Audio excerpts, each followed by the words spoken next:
Hello everyone, and welcome back to Tea Time with me, Amanda Prochaska. We are going to be talking about the fourth element of Alice today, which is creating community. And I love this topic so much. It's something that's so overlooked when you're going through change, but such a vital aspect of making sure that you get the adoption of the change that you're hoping for. So we are going to be talking about three different aspects of creating that community. But first, let's go ahead and say cheers and let's get started.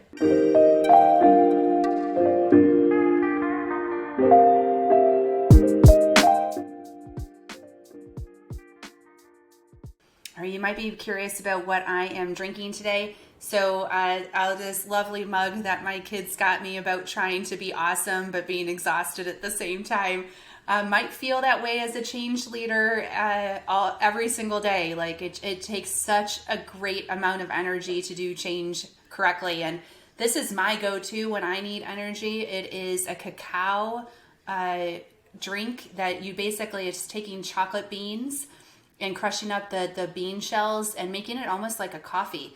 So it is a great herbal drink, but it also has some awesome minerals in it, some really, really good health benefits. And it's a little pick-me-up in the morning. So you're literally drinking chocolate. It's amazing. I love to start my day with this particular drink because anyway, I just love the taste of chocolate. And it has a little pick-me-up in it too. So trying to be awesome today too, leading change and talking about creating community with all of you this morning. So we are going to, as usual on this channel, if you've probably noticed, we have several videos out here about leading change, but this is part of a 5-part series where we're talking about Wonder Services methodology around change and change leadership, and it's called Alice. And the A, if you want to look at other videos, it's acting with authenticity. The L is leading with love. The I is inspiring others. And today we're on C, and that is creating community. So if you love these videos, please hit the like and the subscribe. And we're going to dive into 3 different aspects around how you can create community during change. So the first one is during design. All right, so critically important. I reflect back on one of the first change initiatives that I did, and we were rocking the world of our executive admins. Like it was going to shift what they do quite a bit, and so what we decided to do all the way up front in design, because we knew we had these particular stakeholders that A, we're going to be we were changing their world quite a bit, but B, if they weren't happy, their executives weren't going to be happy, and that's not a good situation. And C, they're very vocal, right? And they'll tell other executive or other admins across the organization or other people. And so we wanted to make sure that they had a community that we could bring them together, that they could talk through situations and learn from us. So at the very beginning during design, we actually had special design sessions just for these groups of individuals. Now, they really cut across the entire process, but we wanted them to have their own safe zone, if you will, with their counterparts to talk about how this change was going to unfold, how the technology was going to work, and what the process was going to look like, what the policy was going to look like. And as you might know, our approach to change, and my approach always has been this, that it's a multi-parameter viewpoint. So often in design we get stuck in just thinking about tech, but there's so much more to that we need to be considering.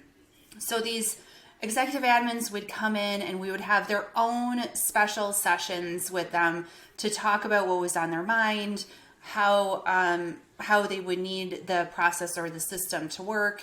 And it was really great because we opened those lines of communication up so nicely that throughout the rest of the project, they were highly engaged, highly supportive.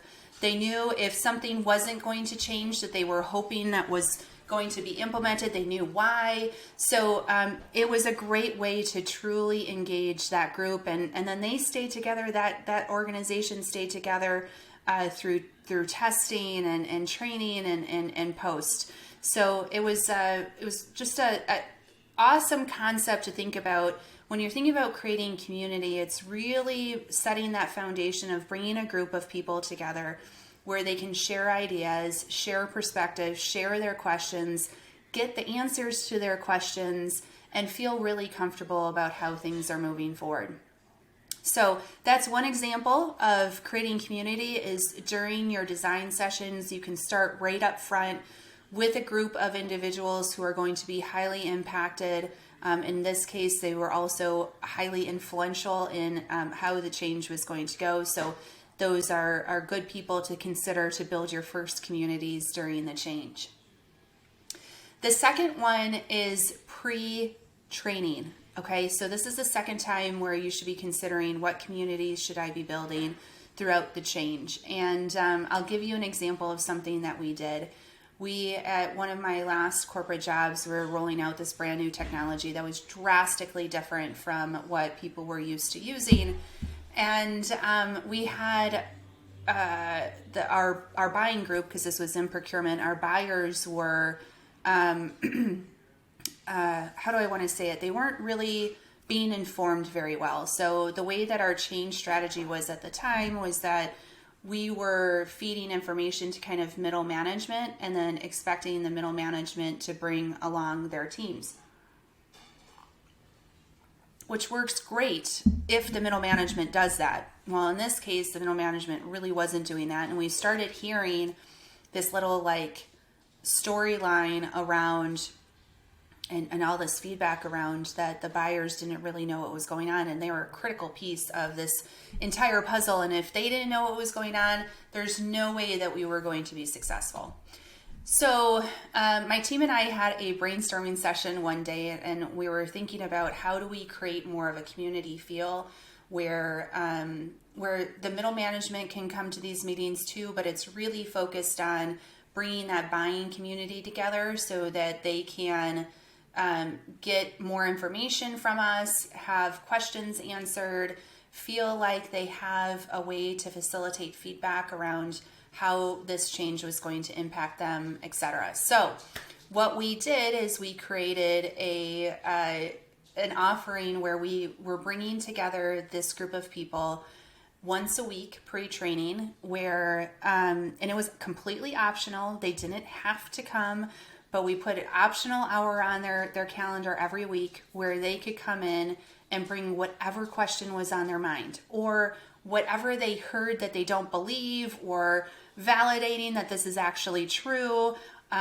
We had the whole gamut of things. We also had people who were starting to bring up their fears, and they wanted to know what this was going to look like for their role. And so at the time, we were pre-training, so a lot of it would be answered in training, but we could give them a comfort level that we thought through a lot of this, that we knew that some of the answers to their questions at the time, and then some of the stuff that they brought up, we were like, holy moly, we didn't even think about this. Like, this is amazing. Thank you for bringing this to us so that we can bring it back to the design team and how we're going to proceed forward, and then we can include it in training. So I think that sense of community and that building that community out actually helped them just as much as it helped the project team. It was a complete game changer. So I've left that organization for years now, and I actually ran into somebody at that organization, and she told me that they still do those meetings today, and that was like 6-7 years ago. So it's amazing to me when you create a community and you create that environment where people are just allowed to share what's on their mind without any criticism, without any fear of and by the way, we purposely did not include any of the other leadership. So their middle management leadership was there, but anyone above that was not there, because people act differently when there are executives in the room, and we didn't want that. So it was just a great way to make sure that there was a comfort level and an understanding and an ability to provide us feedback. And so it totally changed the game on how we progress forward. And I know some of those buyers post go live were so funny because we were bringing on some new properties at the time and new locations, I should say. And they didn't want to go back to the old technology to help support those companies that were coming on, and we had not transitioned them into the new one, so into the new tech. So it was pretty funny. We went from like just heels dug in, don't want to go, and to this new tech, and then through us creating this community, it totally broke down those barriers and led to a successful implementation. So number 2 is think about those parts of your organization pre-training that you know maybe are falling a little bit more behind or are really critical to the success of your change. Make sure that you're creating a forum for them to have that sense of community and ability to share their thoughts and questions with you. All right. And the last one, number 3, is during training and post go live. And so while pre-training, you might have a very targeted community that you've built to help bring certain aspects of your organization along. What we do and recommend to all of our clients during training and post go live, like your hypercare situation, is any of your core user groups, i.e., the groups of people that other people are going to go to ask their questions. So I'll give an example in procurement. That would be your buying team. It would be your accounts payable team, because those are the 2 teams that people really come to when it comes to the transactional processes. If you're also implementing a sourcing module, etc., it would be also your sourcing team. So you look at those core user groups who other people are going to come to ask questions about the change, and you create communities around those particular groups of people. Now, the way that you create the community is really up to the environment that you're working in, the culture, where people are located. So I'm not going to get into like specifics around how you do that, but I'll give you a couple of examples. We've done what I mentioned in the pre-training one, where we just hold a forum.